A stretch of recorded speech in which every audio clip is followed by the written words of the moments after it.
Damos inicio ahora a nuestra lección número 15, la última en esta serie de lecciones sobre las cuales hemos tratado de compartir con ustedes el conocimiento teosófico. Nuestra esperanza es que lo que se ha entregado les resulte útil en términos de el impacto que debiera tener sobre sus vidas personales. Como he dicho anteriormente, cualquier tipo de filosofía que no tiene un impacto sobre la vida personal de quienes la estudian es una pérdida de tiempo. Tuvo un impacto sobre mi vida decisivo en muchos aspectos. También lo tendría que tener en el caso de ustedes. Evidentemente que hay gente cuyo estado de conciencia no le va a permitir asimilar este material de una manera que estimaríamos satisfactoria o adecuada. Sin embargo, mi experiencia personal en muchos años haciendo este trabajo me indica que tiene efectivamente en la mayoría de la gente un impacto, en el sentido de que mejora la vida personal de todos nosotros. Miramos la vida de distinta manera, enfocamos lo que nos ocurre, tanto placentero como doloroso, de mucho mejor manera, de manera mucho más apropiada. De manera que ese ha sido el objetivo, esa es la necesidad que hay en todos nosotros de estudiar teosofía y conocer estas leyes, estas doctrinas, que son las que rigen la evolución del ser humano.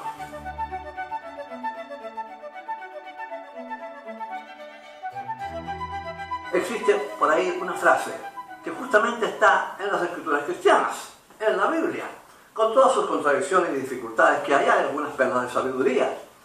Y una de ellas, de acuerdo con el evangelista San Lucas, definiendo a la divinidad, dice: en Él vivimos, nos movemos y tenemos nuestro ser. En Él. Lo cual descarta la idea, evidentemente, de un Dios antropomorfo, una especie de ser humano glorificado, que se supone que vela por nosotros, que nos castiga cuando nos portamos mal y nos premia cuando nos portamos bien. Esa idea, hermanos, es infantil, y es para gente infantil. Es para personas infantiles metidas en cuerpos adultos. Una persona que piensa no puede aceptar una cosa semejante. No tiene absolutamente nada que ver. Nuestro destino está en manos nuestras, exclusivamente, porque se nos han dado los medios y la información para construirlo. Somos nosotros quienes tenemos que hacerlo. Nadie lo va a venir a hacer por nosotros. No existe ese gobernador moral del universo que nos describen algunas religiones, que generalmente es de nuestra raza y de sexo masculino.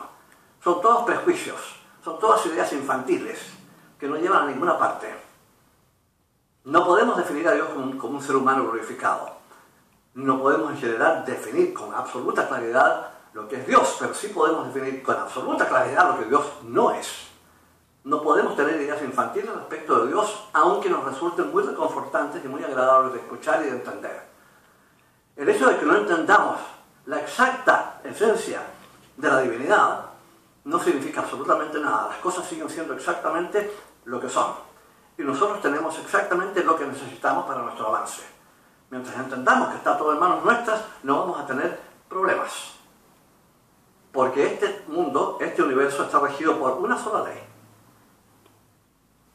De esa ley nacen todas las demás que están estructuradas para asegurar nuestro avance. Ese avance se compromete cuando nosotros funcionamos de una manera ajena a esas leyes. Hay mucha gente que lo hace por ignorancia. La importancia de difundir ideas teosóficas es justamente entregar información que termine con esa ignorancia. Porque el que es ignorante procede mal y tiene esa excusa, no sabía mejor. Lo que no es excusable es cuando uno sabe mejor y procede de mala manera. Pero la gran mayoría de la gente, por lo que me ha sido posible observar personalmente, es profundamente ignorante de cosas trascendentales acerca de las cuales uno no puede darse el lujo de ser ignorante. Y más aún, los más ignorantes se creen los más sabios y que les parece tener ya en sus manos todo el conocimiento que es posible tener. Cuando uno hace eso, uno deja de avanzar, naturalmente, porque cierra la puerta a nueva información. Y eso no puede ocurrir. Eso hay que terminarlo de una vez por todas. Tenemos que recordar que vivimos en un mundo en común, respirando el mismo aire, que tienen los mismos microbios, los mismos microorganismos que entran en nuestro torrente sanguíneo y que a veces nos traen enfermedades. Todo lo que tenemos a nuestro alrededor es compartido por los demás. Esa es la famosa vida una.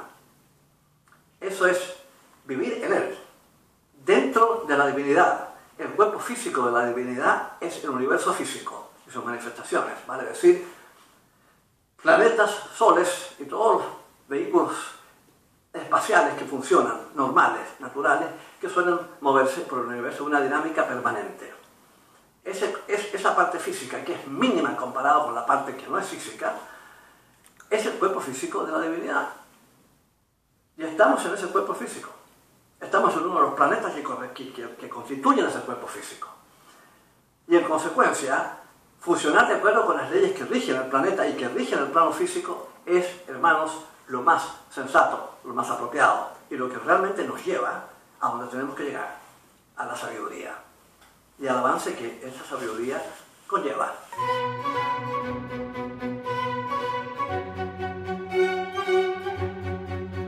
Hay evidentemente diferentes grados de evolución entre los seres humanos, hay diferentes estados de conciencia. Tenemos que hacer una aclaración esencialmente al respecto de los vehículos físicos que utiliza el ser humano en este periodo de las razas raíces. Se nos ha dicho que estamos actualmente en la quinta subraza de la quinta raza raíz. Pero hay tres razas raíces que coexisten en el planeta en la actualidad, porque hay diferentes estados de conciencia. Y tenemos gente, por ejemplo, que funciona estrictamente de manera emocional. No son intelectuales, no tienen esa disposición. No porque sean menos o porque sean tontos, son simplemente que son más nuevos nada más. Como almas tienen menos encarnaciones y aún no han desarrollado la capacidad intelectual. Como tales se les puede considerar lemurianos. Aunque no estemos en el periodo lemuriano, estemos en el periodo actual, vamos a tener gente lemuriana en este presente estado, porque son gente esencialmente y fundamentalmente emocional. Lo mismo ocurre con el periodo Atlante, que comenzó hace 5 millones de años atrás. Hace 1 millón de años que comenzó el periodo Ario. Sin embargo, durante el periodo Ario vamos a ver personas de cuerpo físico atlante, que es el cuerpo normalmente asiático, digamos de japoneses, vietnameses, coreanos, chinos. Ese es el tipo clásico atlante. Es el tipo turaño realmente, que fue una de las subrazas del periodo Atlante, que pueden tener una buena medida, una gran medida de capacidad intelectual, por supuesto, evidentemente, y que también pueden tener personalmente una gran medida de amor por el prójimo y avance interno, pero que por razones kármicas han encarnado en un cuerpo que es el clásico Atlante. Lo mismo ocurre también durante el periodo Ario. Tenemos gente de estructura aria, digamos, rubios y de ojos azules, que no necesariamente todos los arios son rubios y de ojos azules, pero tenemos gente de rubios y de ojos azules que no tienen conciencia aria, sino conciencia atlante. Tienen una gran inteligencia, pero no tienen una empatía, no tienen un sentido social. Pero sin embargo están encarnados, siendo de mentalidad atlante, están encarnados hoy. Pero son de mentalidad atlante. Ese es el asunto. Están encarnados como arios. La cosa se complica un poco en ese sentido, pero es fundamental entender que el tipo físico de una persona no determina con absoluta precisión que esa persona sea de esa raza raíz. La persona puede ser muy inteligente y ser atlante o incluso lemuriana. Puede serlo. Una persona puede ser sumamente compasiva y buena persona y ser atlante. Es posible. Tuvieron una subraza muy avanzada, los toltecas, que eran muy espirituales. De modo que la cosa está bastante mezclada en ese sentido. No nos podemos hacer esta idea de que porque una persona tiene el aspecto de un japonés, por ejemplo, eso lo pone como estrictamente atlante y no puede tener ninguna característica aria. Eso de raza aria es una mentalidad más que el aspecto del cuerpo. Es una cosa bien importante de comprender. El periodo ario, o quinto periodo, quinta raza raíz que estamos ahora, tiene que desarrollar el sentido social. Es lo que estamos tratando de hacer. No lo hemos hecho con mucho éxito, pero yo creo que vamos avanzando en esa dirección. Y las cosas son un poco mejor de lo que eran antes. Recuerden de que hace solamente 200 o 300 años atrás, la esclavitud era algo considerado normal. Yo no sé si ustedes recuerdan que hubo alguna protesta de alguna de las religiones occidentales, sobre todo, en contra de la esclavitud, que realmente es un horror, algo totalmente inaceptable. Nuestras autoridades religiosas no se pronunciaron al respecto. Sin embargo, ahora se considera la esclavitud como algo totalmente inaceptable. De modo que es natural suponer que el estado de conciencia que nos anima en la actualidad es mejor que el que teníamos hace nada más que unos 200 años atrás. Vamos avanzando, eso es lo importante, pero todavía nos queda mucho por avanzar.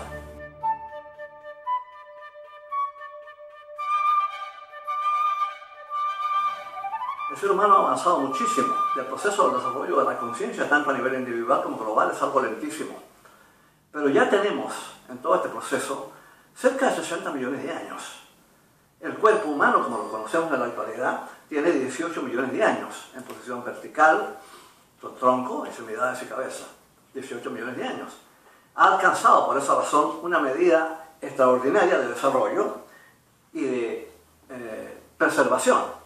Sin embargo, todas las cosas que hacemos tan equivocadas, nuestra forma de alimentarnos, nuestra forma de funcionar emocionalmente y mentalmente, tan equivocadas en muchos aspectos, comprometen, por supuesto, las defensas naturales del cuerpo. Y por eso que tenemos más enfermedades y más hospitales de lo que debiéramos tener.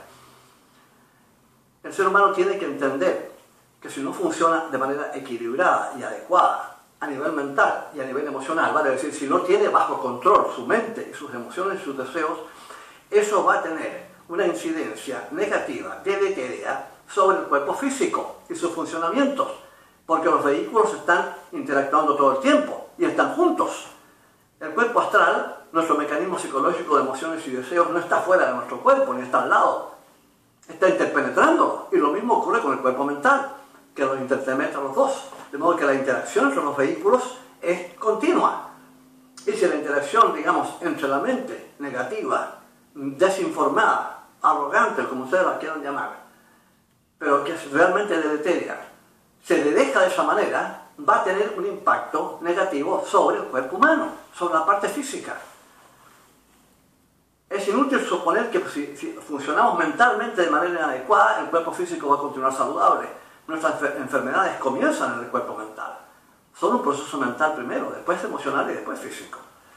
Si lo que queremos es un cuerpo físico sano, buena alimentación, buena agua para tomar, ejercicio y cuidado. Pensemos siempre con amor y determinación en el sentido y consideración sobre los demás. Y tendremos un cuerpo físico sin enfermedades. Eso es fundamental. Es lo que somos mentalmente, es lo que va a ser nuestro cuerpo físico.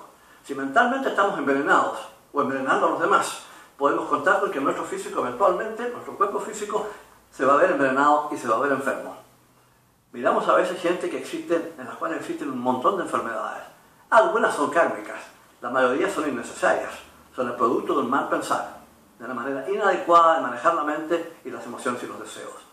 Son mecanismos psicológicos que tenemos para pensar y sentir que la naturaleza nos ha entregado. Siendo mecanismos instrumentales en este sentido, lo sensato es tenerlos bajo control. Pero no esperemos que este mundo mejore si el individuo no mejora, porque la sociedad es el reflejo de lo que es el individuo. Y el individuo no va a mejorar mientras no conozca su estructura y no aprenda a manejarla y a adquirir maestría sobre ella, sobre sus pensamientos, su mente, emociones y deseos y el cuerpo físico. Manteniendo estos vehículos en alineamiento y en perfecto estado de salud, buenos pensamientos, emociones nobles y elevadas y un buen trato del cuerpo físico, estamos asegurados. Nunca tener enfermedades de ninguna especie y de haber aprovechado la encarnación adecuadamente para tener una medida de avance que es realmente la que se considera posible. Todo lo que hacemos, que es de orden deleterio, malos pensamientos, emociones y deseos descontrolados y un cuerpo físico en mal estado, atrasa, hermanos, nuestro avance. Y en consecuencia es inaceptable. Se nos ha dado este milagro extraordinario que es la vida, para lograr llegar a un punto de esplendor, de felicidad y de belleza, de sabiduría, que no hay forma de ponerlo en palabras. Se nos ha indicado cómo hacerlo, qué hacer y qué evitar. Y tenemos a nuestra disposición todos los elementos necesarios para hacerlo. Una mente para pensar, un cuerpo astral para sentir y un cuerpo físico para actuar. Y las leyes que gobiernan todo esto. ¿No es sensato acaso tratar de poner estos vehículos bajo control para poder tener la vida que realmente merecemos tener y debemos tener, para poder tener la humanidad que podemos tener y que debemos tener? No es sensato funcionar de manera adecuada en esa dirección. Si entendemos esto, no tenemos que preocuparnos de ideologías religiosas o políticas de ninguna especie. Cualquiera de ellas va a funcionar bien. Cualquiera. Porque no es cuestión del sistema. Es cuestión del respeto que tenemos por el sistema que estamos empleando. Todos los sistemas son en teoría buenos, es el ser humano que los corrompe. Y eso es lo que tiene que terminar de una vez por todas.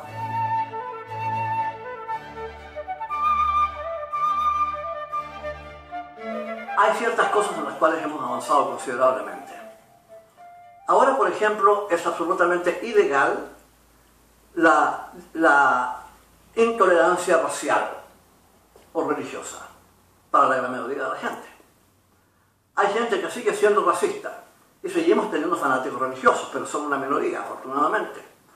Hoy día no se considera, como si hace nada más que hace 100 años atrás, totalmente inmoral pertenecer a una religión que no es la de uno. Lo que hay ahora, si vamos a hablar de gente que realmente es capaz de pensar, es una tolerancia para con otras religiones. En este país, en donde vivimos acá, en Estados Unidos de América, existe por ley tolerancia religiosa. Uno no puede discriminar a nadie por razones de religión. Y hay un número de religiones dentro del país que coexisten como corresponde. En otras partes del mundo también pasa lo mismo. De modo que en ese sentido hemos ido avanzando. La rehabilitación de la mujer, por ejemplo, que era profundamente discriminada hace solamente 100 años atrás, incluso menos que eso, en donde la mujer no tenía ni siquiera derecho a voto. Todo eso, afortunadamente, ha ido desapareciendo y se le ha ido dando a la mujer el lugar que le corresponde en la sociedad. Ahora es ilegal, sencillamente, discriminar en esa dirección. También racialmente, es totalmente inapropiado. De modo que, evidentemente, que hay un despertar de conciencia que está empujado fundamentalmente por el hecho de que estamos en un proceso de cambio de un periodo a otro. Y esto tengo que explicarlo. Hemos estado durante más de 2000 años en lo que se llama el período pisciano. Estos periodos, lo que llamamos, digamos, periodos cortos, los mantras cortos, ocurren durante 25.000 años. El eje de la Tierra gira de una manera impareja. No gira parejito, tiene 23 grados de inclinación y se mueve de manera como un trompo que va perdiendo distancia, velocidad. Ahora, si hubiera un eje atravesado entre el polo norte y el polo sur, imagínense ustedes un eje, visualícenlo. Ese eje, al moverse el planeta de esta manera, el eje va apuntando a diferentes partes del espacio. Y en consecuencia va poniéndose en contacto con diferentes galaxias. El eje de la Tierra estaba apuntándose a la galaxia en Piscis y ahora va saliendo de ahí y vamos entrando a la galaxia en Acuario. Una sola vuelta del trompo, por así llamarlo, toma 25.000 años. Cada uno de estos periodos ha sido clasificado dentro, digamos, de la nomenclatura que se usa en astrología. Vamos saliendo del periodo pisciano porque estamos saliendo de esa galaxia y entrando a la influencia de la galaxia en Acuario. Y después vendrán otros periodos. Las características de la humanidad son generalmente marcadas, no digo obligadas, porque en astrología no hay obligación, simplemente, digamos, influenciadas marcadamente por la galaxia hacia donde el eje de la Tierra está apuntando. De modo que lo que vemos ahora es un cambio muy pronunciado que ha tenido lugar durante los últimos 50 años del siglo XX y que se va acentuando durante el siglo XXI, en el cual estamos en la actualidad. Hay mucha gente que me ha preguntado que por qué en los últimos 50 años se ha avanzado más en tecnología y en mentalidad, sobre todo, que en los 1950 años antes. Y la respuesta está en el hecho de que estamos saliendo de un periodo, digamos, de somnolencia total en esa dirección y entrando a uno que es de una dinámica muy diferente, que es el periodo acuariano. Y en consecuencia, lo que se me ha dicho es que la humanidad no es nunca la misma. En nuestra oleada de vida se nos habla de 65.000 millones de mónadas, que son parte de la oleada de vida que funciona evolucionando durante lo que llamamos nuestra humanidad. La humanidad toma aproximadamente 62 millones de años en evolucionar por completo. Es un periodo bastante largo. Ustedes ya están familiarizados con las cifras de estos periodos que son absolutamente enormes y que lo dejan a uno a veces un poquito sorprendido, para darse cuenta del tiempo que toma la naturaleza para lograr los resultados que tiene en mente. Y siempre los logra, y son siempre perfectos. Es mucho el tiempo, es verdad. Pero durante estos 2000 años que dura el periodo, los egos encarnados son de ciertas características especiales que se benefician con las energías de ese periodo. Pero una vez que se cambia a otro periodo por el movimiento del eje de la Tierra, las influencias que recibimos son diferentes. De modo que la gran mayoría de los egos piscianos que están encarnados en la actualidad quedan, como quien dice, según se me ha dicho, en suspensión, hasta que venga un periodo que les acomoda a ellos. Y empiezan a entrar entonces egos acuarianos, para entrar a la nueva era, para dar inicio a la nueva era, por así decir. Es cuestión de observar a los niños de ahora. Cuanto más despiertos son, a edades tempranas, como 2, 3 años de edad, se paran frente a una computadora y empiezan a funcionar. A esa edad, algunos de nosotros todavía estamos en estado de inconsciencia prácticamente. Se trata evidentemente de egos más avanzados, que son a quienes les convienen las energías generadas por la galaxia en Acuario, hacia donde gradualmente el planeta va entrando. Y vamos a tener entonces esta influencia que es completamente diferente de la influencia pisciana. Lo que se puede esperar de una era más dinámica, más apropiada, más abierta, más despierta, por así decir, evidentemente es muy superior a lo que hemos tenido durante los 2000 años que acaban de pasar, del periodo pisciano. Porque como ya dije anteriormente, este es un periodo dinámico, de gran desarrollo. De manera que lo que hay por delante, a mí personalmente y a muchos de nosotros, nos llena de optimismo, porque sabemos que vamos hacia un mundo mejor. Recuerden que un mundo mejor no está establecido por voluntad divina, o de alguien que no es nuestro, o que no es de nosotros. Un mundo mejor está establecido por nosotros, por los seres humanos que viven en ese mundo, y que lo construyen como algo mejor. Pero para eso tienen que tener un determinado estado de conciencia apropiado, y en segundo lugar estar influenciados de una manera positiva, dinámica y adecuada. Y eso es lo que está ocurriendo ahora, que es lo que va a ocurrir con mayor frecuencia a medida que esta influencia empieza ya a tomar cuerpo de manera definitiva. Mi impresión es que el paso entre un periodo, digamos el pisciano, y para entrar ya al periodo acuariano en completa toma aproximadamente 600 años. Ya han pasado más o menos 300 años, un poco menos de eso fue la Revolución Francesa. Fue el primer grito de rebelión contra lo establecido y fue de orden político. Pero fue el primer despertar, por así decir. Y lo que siguió después, por supuesto, fueron una serie de doctrinas políticas, algunas de ellas extremistas, como el comunismo, en fin, qué sé yo, que realmente no dan muchos resultados, no dan ningún resultado. A donde han sido probadas siempre ha sido un desastre. Pero esencialmente lo que indica es una rebelión en contra de lo establecido, que es lo apropiado, porque eso es lo que produce los cambios. Tenemos por delante, en consecuencia, este cambio radical, un número de cambios radicales que están teniendo lugar y que van también cambiando el estado de conciencia, no solamente individual, sino también global.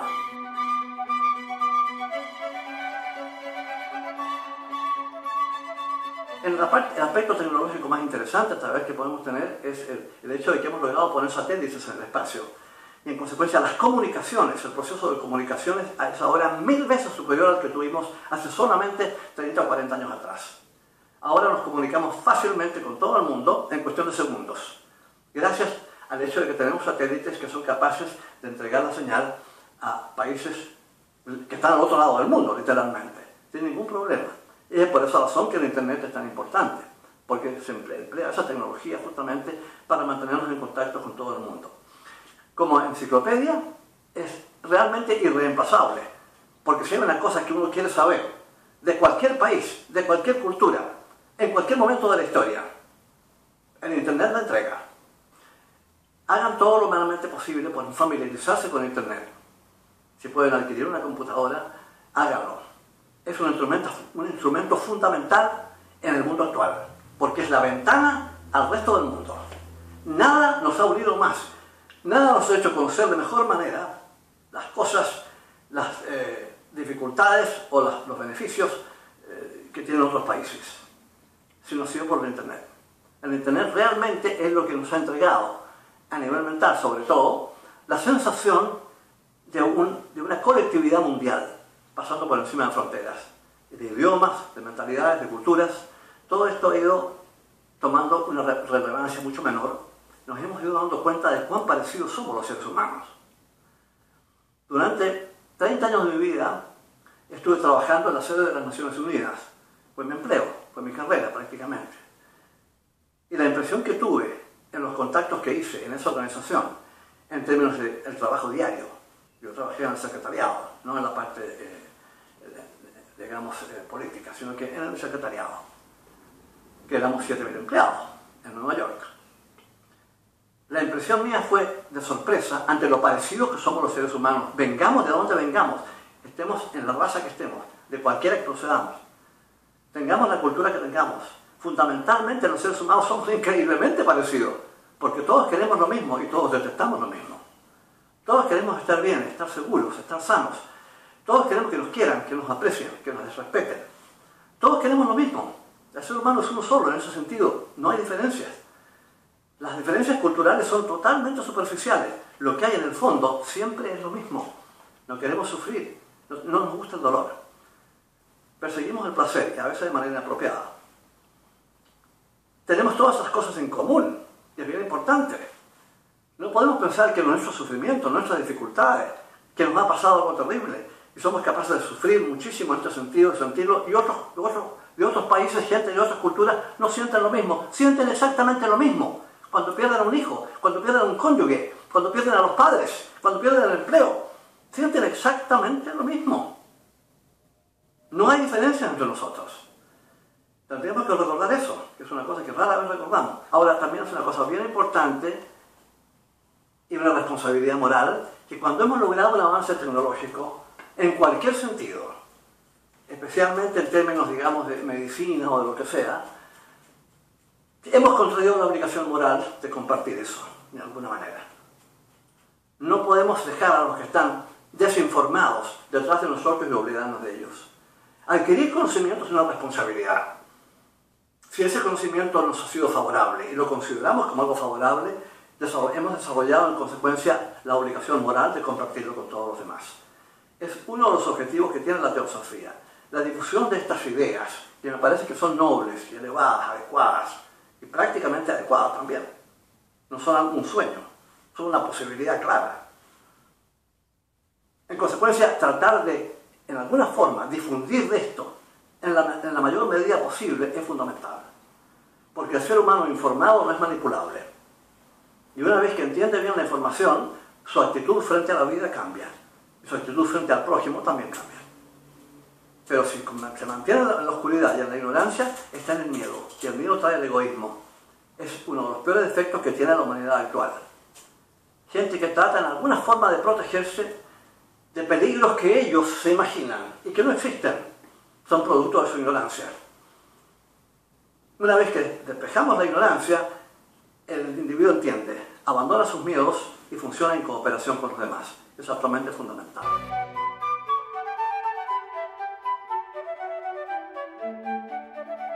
Una de las cosas que más se me ha preguntado es ¿qué podemos esperar del futuro, esencialmente, en cuanto a la humanidad misma? ¿En qué dirección nos vamos moviendo? Vemos el mundo actual en una situación que prácticamente es de caos en muchos aspectos. Vemos conflicto, muchas veces innecesario, en muchísimas partes. Crueldad y guerras locales. Afortunadamente todavía no hemos tenido una guerra mundial, una tercera guerra mundial, pero nos vamos moviendo en esa dirección si continuamos como estamos.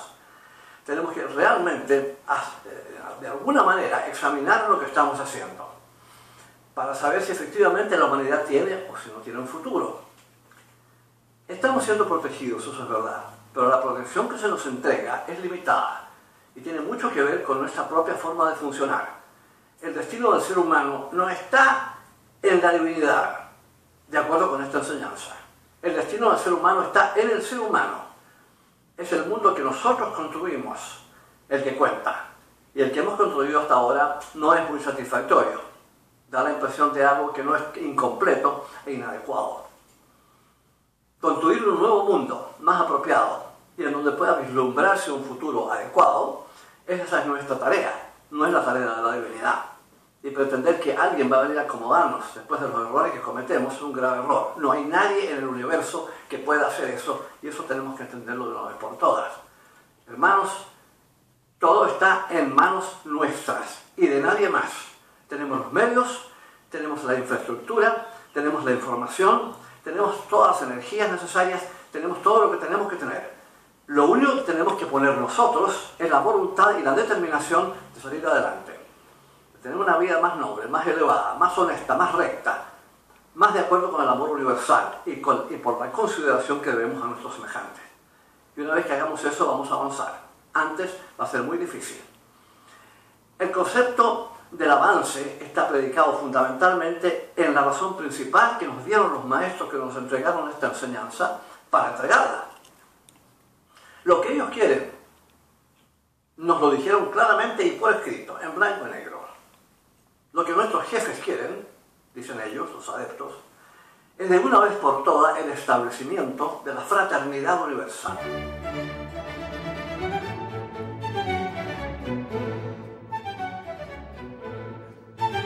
Los maestros de la jerarquía son gente pragmática, no pierden tiempo con ilusiones absurdas, ni se hacen conjeturas que no tienen sentido. Son gente muy práctica porque son gente muy antigua, tienen mucha experiencia, un gran avance, un gran estado de conciencia que les permite ver las cosas con mucha mayor claridad que nosotros. Y ellos saben perfectamente bien, y nos lo han dicho, que la solución de los problemas del ser humano que nos agobian en la actualidad, a nivel social, a nivel económico, a nivel bélico, etc., nunca van a desaparecer mediante una determinada religión o mediante un determinado pensamiento político. Tanto religiones como políticas son necesarios, siempre que se empleen como corresponde. No se han empleado como corresponde, especialmente las religiones, que se han transformado en una forma de lavar el cerebro a la gente con todo más absurdo, y además metiendo por medio el dinero. No hay nada ni nadie que nos pueda acomodar este asunto, sino solamente nosotros. Lo que necesitamos simplemente es tener el necesario conocimiento de las leyes naturales, de los procesos que rigen nuestra evolución, seguir las instrucciones que se nos han dado, que han sido bien perfectamente claras, y decirnos, no importa qué sistema tengan, todos los sistemas son en teoría muy buenos. Lo que pasa es que ustedes no nos respetan. En consecuencia, tenemos que llegar a una sola religión mundial para terminar con estos conflictos bélicos espantosos de gente que anda degollando a otro porque creen que Dios se los ordena. Este horror tiene que terminar, hermanos, y no va a terminar mientras no entendamos que solamente hay un solo Dios y que tiene que haber solamente una sola religión. No puede haber varias verdades. La verdad tiene que ser solamente una y tiene que estar basada en el sentido común y en la información, tanto científica como en general el sentido común, de lógica.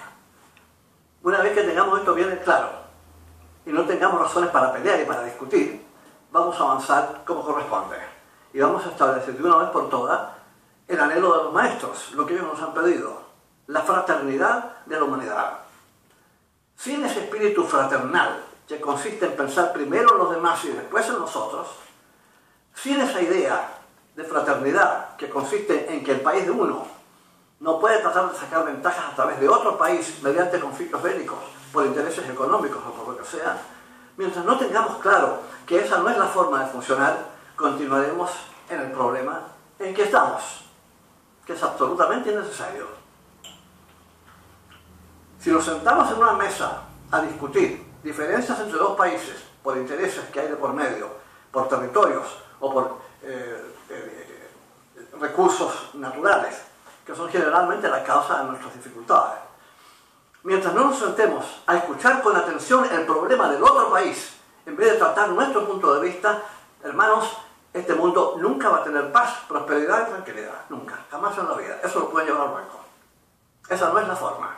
No es cuestión ideológica. Es cuestión de pensar primero en los demás y después en nosotros. Es cuestión de pensar cuáles son los intereses, cuáles son las necesidades del otro país, para escucharlo con atención, entender su problema y ayudarles a solucionarlo.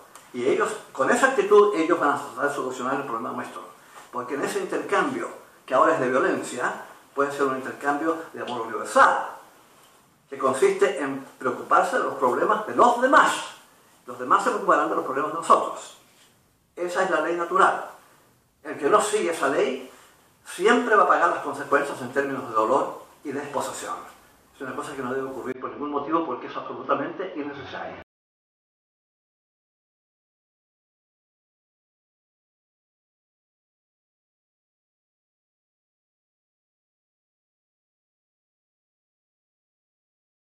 Nuestro curso introductorio a la teosofía, compartir con ustedes algo que es bastante importante. Madame Blavatsky, después de haber escrito La doctrina secreta, escribió algunas otras cosas, entre ellas una obra pequeña, es un libro pequeño, que es realmente maravilloso. Una traducción de un texto muy antiguo, que se conoce como La voz del silencio. El título es una paradoja, por supuesto, porque ¿cómo puede haber voz en silencio? Cuando la voz se entiende el sonido. Pero hay un significado muy importante detrás de ese título. La voz del silencio es la voz de la conciencia interna, es la voz del ser espiritual que realmente somos y que tiene una gran sabiduría. Y nos dice entonces, en ese sentido, cuando hemos llegado al final de nuestra evolución como seres humanos, hemos recibido la quinta iniciación mayor.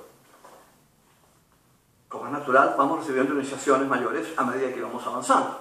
Cuando se ha llegado a la quinta iniciación mayor, en la de Tao, es cuando ya hemos conquistado todo lo que tenemos que conquistar, hemos logrado la perfección como seres humanos y no tenemos que volver a encarnar. Pero entonces ocurre algo. Habla la compasión, nos dice Blavatsky en este texto. Habla la compasión y nos dice, ¿puede acaso haber felicidad cuando todo aquello que vive está sufriendo? Tenemos derecho a salvarnos mientras escuchamos el grito angustiado del mundo entero. Bueno, y agregamos, estas palabras son dichas a aquellos que habiendo llegado al fin de la jornada humana, se aprestan a ser liberados de la necesidad de volver a encarnar en este mundo. La voz les pregunta si se sienten contentos al dejar a sus hermanos menores en el sufrimiento. Tendrán entonces que elegir entre cruzar el portal hacia la liberación total o escuchar la voz angustiada de la humanidad y retornar, manteniéndose inegoístas hasta el fin.